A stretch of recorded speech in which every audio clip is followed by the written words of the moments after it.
신약성경 마태복음 9장 1절에서 8절까지 말씀을 한 절씩 교독하겠습니다. 마태복음 9장 1절에서 8절까지를 한 절씩 교독하겠습니다. 예수께서 배에 오르사 건너가 본 동네에 이르시니 침상에 누운 중풍병자를 사람들이 데리고 오거늘 예수께서 그들의 믿음을 보시고 중풍병자에게 이르시되 작은 자야 안심하라 네 질사함을 받았느니라. 어떤 서기관들이 속으로 이르되 이 사람이 신성을 모독하도다. 예수께서 그 생각을 아시고 이르시되 너희가 어찌하여 마음에 악한 생각을 하느냐. 네 죄 사함을 받았느니라 하는 말과 일어나 걸어가라 하는 말 중에 어느 것이 쉽겠느냐. 그러나 인자가 세상에서 죄를 사하는 권능이 있는 줄을 너희로 알게 하려 하노라 하시고 중풍병자에게 말씀하시되 일어나 네 침상을 가지고 집으로 가라 하시니 그가 일어나 집으로 돌아가거늘 무리가 보고 두려워하며 이런 권능을 사람에게 주신 하나님께 영광을 돌리니라. 아멘. 이번 주간 계속해서 마태복음을 묵상하고 있습니다. 마태복음은 예수님의 생애를 기록한 네 권의 복음서 중의 한 권이다. 그렇게 말씀을 드렸고요. 예수님의 생애를 기록했다고 해서 예수님께서 사셨던 모든 것을 기록한 것은 아니지요. 복음서 기자마다 예수님에 관하여 그들이 전하고자 하는 중심 메시지를 주로 기록을 했습니다. 특별히 이제 마태가 기록한 마태복음의 중심 메시지는 우리가 어제도 잠깐 살폈습니다마는 예수님께서 이 땅에 하신 대표적인 세 가지 사역을 중심으로 기록을 했다. 그렇게 말씀을 드렸습니다. 첫 번째는 하나님의 말씀을 가르치는 사역이었고요. 두 번째는 천국의 복음을 전파하시는, 선포하시는 사역이셨고, 또 하나는 아픔과 어려움을 가진 영혼들을 치유하시는 사역. 이 세 가지가 예수님께서 하신 대표적인 사역 세 가지다. 성경은 그렇게 소개하고 있지요. 마태복음에는 그래서 예수님의 세 가지 사역을 중심으로 기록이 되어 있습니다. 천국 복음을 전하시는 대표적인 말씀이 바로 마태복음 5장, 6장, 7장에 나오는 산상수훈, 예수님의 가르침 중에서도 가장 핵심적인 내용이었다. 그래서 산상수훈의 첫 부분인 팔복에 관한 말씀을 나눴죠. 자, 오늘은 이제 9장을 같이 읽었습니다. 9장의 내용은 중풍병을 가지고 있었던 한 병자를 예수님께서 고쳐주시는 장면입니다. 이 복음서에 보면은 예수님께서 병자를 고치는 내용이 굉장히 많이 등장을 합니다. 제가 그냥 호기심이 있어서 한번 살펴봤어요. 내 복음서에 예수님께서 행하신 이제 기적, 병자를 고쳤다든가 혹은 물로 포도주를 만들었다든가 이런 우리가 상식적으로 이해하기 어려운 그런 초자연적인 현상들, 이런 기적을 행하신 기록이 대략 한 37번쯤 등장하더라고요. 꽤 많죠. 근데 그 중에서 27번이 병을 고치는 일입니다. 오늘 우리가 읽은 마태복음 9장에는 중풍병을 가진 분을 고쳐주셨죠. 그것 말고도 시각의 장애를 가지고 있는 분들을 고쳤다. 혹은 육체적으로 이렇게 마비나 불편함을 가지고 있었던 분들, 심지어는 이제 귀신 들린 사람들, 정신적인 질환에 시달리던 사람들, 베드로의 장모님 같은 경우는 이제 열병이다. 그렇게 또 표현이 되지요. 이런 분들을 고쳐주시는 기록이 무려 27번 등장합니다. 그러니까 예수님이 행하신 기적의 대부분이 병자를 고치는 일과 관련이 많다는 것을 알 수가 있겠죠. 그러면 이런 질문을 해볼 수 있습니다. 예수님께서는 왜 이렇게 병자들을 고치는 일에 이렇게 관심이 많으셨을까? 또 성경을 기록하고 있는, 예수님의 생애를 기록하고 있는 이 복음서의 저자들은 예수님이 행하신 여러 많은 이적들이 많았을 텐데도 불구하고 이 병자들을 고치는 일을 주로 소개하고 있단 말이죠. 왜 그랬을까? 이런 질문을 자연스럽게 해볼 수가 있습니다. 왜냐하면 예수님이 행하신 모든 것이 다 복음서에 기록이 된 것은 아닙니다. 요한복음에 보면 예수님께서 행하신 일을 다 만약에 우리가 기록으로 남긴다면 이 세상에 수많은 책을 다 동원해도 부족할 거다. 그런 얘기를 하거든요. 그러니까 예수님이 행하신 일들 중에서도 이것은 후세 사람들에게 남겨서 예수님이 어떤 분인지를 알려드릴 필요가 있는 것들을 선별해서 기록했단 말이죠. 그럼 복음서 기자들은 왜 예수님의 그 많은 이적들 중에서도 주로 병자들을 고치는 이적들을 많이 기록을 했을까? 이런 관심을 자연스럽게 갖게 됩니다. 이제 그 질문에 대한 이제 해답을 찾아가는 중요한 힌트 중에 하나가 오늘 우리가 읽은 마태복음 9장에 나오는 이 중풍병자를 고치는 바로 이 사건입니다. 내용은 여러분들이 잘 아시는 겁니다. 중풍병에 걸린 사람이 있었지요. 사족을 쓰지 못하는. 그런데 이 중풍병을 이렇게 앓고 있는 사람을 친구들이 침상에 누운 채로 예수님 앞으로 데려왔습니다. 그러자 예수님께서 그 중풍병자를 보시고는 작은 자야 안심하라, 네 죄 사함을 받았다. 그렇게 말씀을 하십니다. 그런데 그 자리에 있었던 서기관이라고 하는 것은 성전에서 하나님의 말씀을 이렇게 보관하고 관리하는 일을 주로 하는 아주 중요한 분들입니다. 예를 들면은 국회 도서관, 정부 문서 보관실 이런 데서 일하는 분들, 그 정도 생각하시면 되겠습니다. 아주 중요한 일을 하시는, 물론 교육도 많이 받지만 사회적인 덕망도 있는, 특별히 하나님의 말씀에 대한 전문가들이죠. 이분들이 그 현장에 있다가 예수님이 하신 말씀을 듣고는 굉장히 당황하면서 속으로 이렇게 생각을 했습니다. 아니, 도대체 저 사람이 누구길래 죄 사함을 받았다는 얘기를 할 수가 있단 말이냐. 그런 얘기를 서로 주고받습니다. 죄 사함을 받는다. 당신의 죄를 용서했다라고 하는 말은 오직 하나님만 할 수 있기 때문에. 그렇죠? 누가 사람의 죄를 용서할 수가 있습니까? 그 누구도 죄인인 인간의 죄를 용서받았다고 말할 수 있는 사람은 아무도 없습니다. 그런데 중풍병자를 보고 대뜸 예수님께서 작은 자야 안심하라, 네 죄 사함을 받았다. 예수님이 그렇게 말씀하시니까 서기관들이 깜짝 놀란 거지요. 근데 예수님께서 서기관들이 그렇게 서로 주고받는 이야기들을 이제 들으시면서 아신 거죠. 저 사람들이 지금 왜 저러는지를. 그래서 예수님께서 이렇게 말씀하십니다. 너희가 어찌하여 마음에 악한 생각을 하느냐. 내 죄 사함을 받았느니라는 말과 일어나 걸어가라는 말 중에 어느 것이 쉽겠느냐. 그러나 인자가 세상에서 죄를 사하는 권능이 있는 줄을 너희로 알게 하려 하노라. 하시고는 중풍병자에게 말씀하시되 일어나 네 침상을 가지고 집으로 가라 하시니, 그래서 그 중풍병자가 걸어서 집으로 돌아갔다. 그렇게 기록이 되어 있습니다. 좀 묘하지요? 이게 일반적이지가 않습니다. 보통 다른 병자를 고치는 그런 내용들을 보면 아주 단순해요. 병을 가지고 있는 분이 예수님에게 찾아와서 예수님 제가 이런 아픔이 있습니다. 혹은 우리 딸이 이런 병에 걸렸습니다. 우리 신하가 이렇게 지금 어려운 가운데 있습니다. 이렇게 요청을 하면 예수님께서 말씀으로 고쳐주시는 거죠. 혹은 직접 찾아가서 어루만져 주시면서 이렇게 서로 일어서라, 이제 떠봐라, 이런 식으로 예수님께서 고쳐주십니다. 되게 그런 내용들이죠.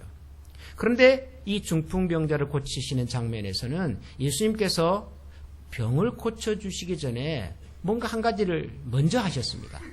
그게 뭐냐 하면 내 죄 사함을 받았다. 이런 말씀을 먼저 하셨습니다. 중풍병자를 가진 환자를 보시고는. 그리고 그 예수님의 말씀 때문에 그 자리가 좀 소란해졌습니다. 서기관들이 예수님께서 중풍병자를 고치는 장면을 물끄러미 쳐다보다가, 아니 도대체 저 사람이 뭐라고, 자기가 뭔데 감히 하나님만이 하실 수 있는 그런 말을 한단 말인가. 신성 모독, 이런 생각을 했던 거죠. 그리고 그것 때문에 예수님과 서기관들의 대화가 이루어졌습니다. 이 악한 사람들아, 어찌하여 너희는 속으로 나에 대해서 이런저런 생각을 하느냐. 내가 지금 이 자리에 있는 중풍병에서 일어나 걸어가라 라고 말하는 것과 네 죄사함을 받으라 라고 하는 말 중에서 어느 것이 쉬울 것 같으냐. 사실 이 질문도 대답이 쉬운 질문은 아니에요. 중풍병자에게 일어나 걸어가라고 하는 것이 쉽겠습니까? 평생을 그 중풍병 때문에 힘들어했던 사람인데요. 그것이 안 돼서 이렇게 불편하게 사는 사람인데요. 의사가 고칠 수 없는 질병인데요. 그런 사람에게 일어나 걸어가라 라고 말하는 것도 쉬운 일은 아니죠. 그러나 내 죄사함을 받았다라고 말하는 것은 그건 더 어려운 일입니다. 왜냐하면 그건 하나님만이 할 수 있는 일이니까요. 죄사함을 받았다고 하는 말은 하는 사람이 있습니다. 아니, 중풍병자에게 내 병을 이제 고쳤다라고 말해주는 분은 있어요. 그 당시에 이스라엘 사람들이 이것은 보통 병이 아니라 하나님으로부터 아마 특별한 뭔가를 잘못해서 얻은 병일 거다라고 생각하는 병들이 좀 있었어요. 소위 우리가 천형이라고 말하는 것, 하늘의 형벌이라고 말하는 것, 하나님의 벌이라고 생각했던 질병들이 몇 가지 있었어요. 예를 들면 이제 한센병 같은 거죠. 나병. 그리고 중풍병도 일종의 그런 병으로 취급이 되었습니다. 그러니까 이 병은 뭔지는 모르지만 하나님의 징계와 심판의 결과다. 이렇게 생각하는 그런 경향이 있는 병이에요. 이런 병들은 육체적으로 다 고쳐지고 난 다음에 반드시 제사장에게 가서 보여줘야 돼요. 내가 나았습니다. 이제는 깨끗합니다. 그럼 제사장이 이제는 당신은 병에서부터 깨끗해졌다라고 선언해 줘야 공식적으로 완치가 되는 거라고요. 어렵지만 제도적으로 있는 일이에요, 그거는. 그러나 죄 사함을 받았다는 말은 그건 아무도 할 수 없습니다. 하나님만이 하시는 일이라고요. 그러니 예수님의 이 질문의 의중은 그거죠. 죄 사함을 받았다고 하는 말은 나도 안다, 너희들처럼 아무나 할 수 없다는 거를 예수님이 아신다는 거예요. 그럼에도 불구하고 왜 이렇게 하셨다고요? 예수님 스스로 대답을 이렇게 하십니다. 인자가 세상에서 죄를 사하는 권능이 있는 줄을 너희로 알게 하기 위해서.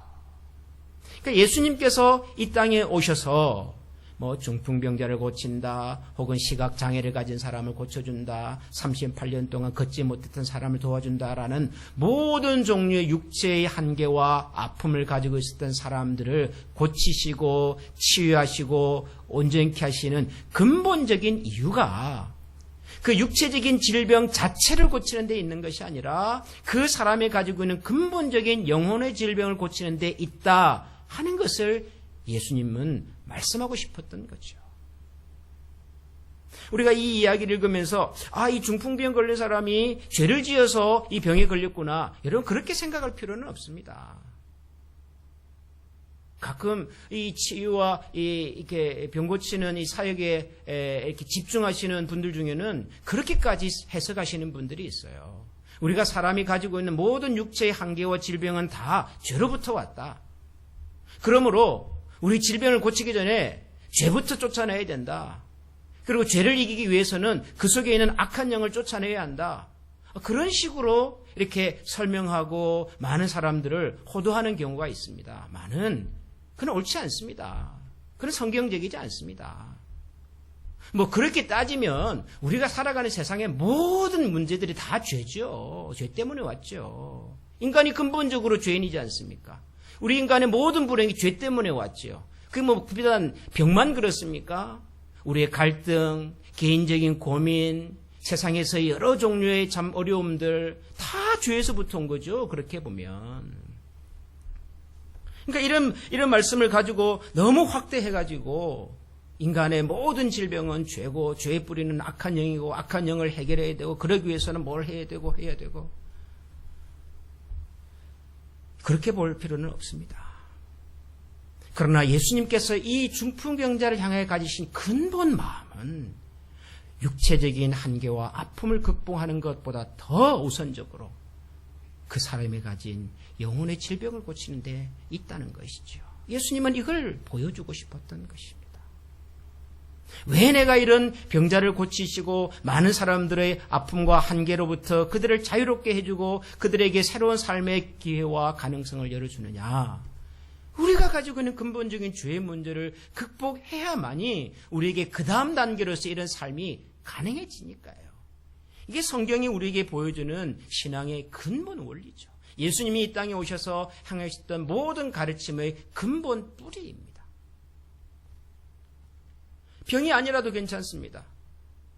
우리가 팔복에서도 그런 내용을 잠깐 살폈습니다마는 주님께서는 우리가 가지고 있는 어떤 종류의 한계와 아픔이든 그 문제 앞에서 우리가 극복되기를 원하시고 우리가 죄에서 자유롭게 되기를 원하는 것처럼 우리 인생을 어렵고 힘들게 만드는 굴레에서부터 우리를 자유롭게 해주시기를 원하십니다.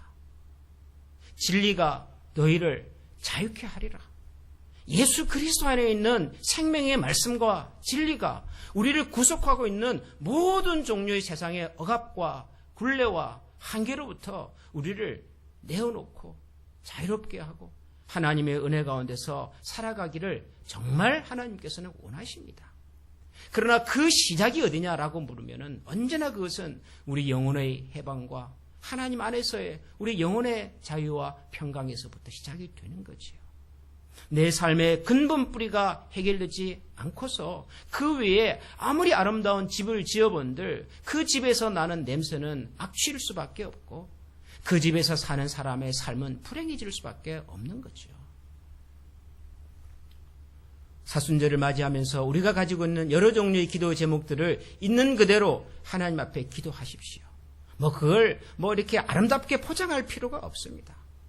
내 마음에 원하는 것이 있는데도 불구하고 굳이 그것을 하나님의 나라를 위해서 하나님의 선교를 위해서 교회를 위해서 그럴 이유가 없어요. 우리가 그런다고 하나님 우리의 중심을 모를까요? 우리가 그렇게 아름답게 포장하면 하나님이 속아 넘어가실까요? 그야말로 하나님을 오해하는 거죠. 그럴 필요 없습니다. 하나님 제가 지금 이렇게 아픕니다. 이렇게 속상합니다. 저는 이 문제 때문에 지금 죽겠습니다. 하나님 이 문제가 해결 안 되면 저는 아무것도 할 수 없을 것 같습니다. 답답합니다. 절박합니다. 그러셔야죠. 기도하십시오.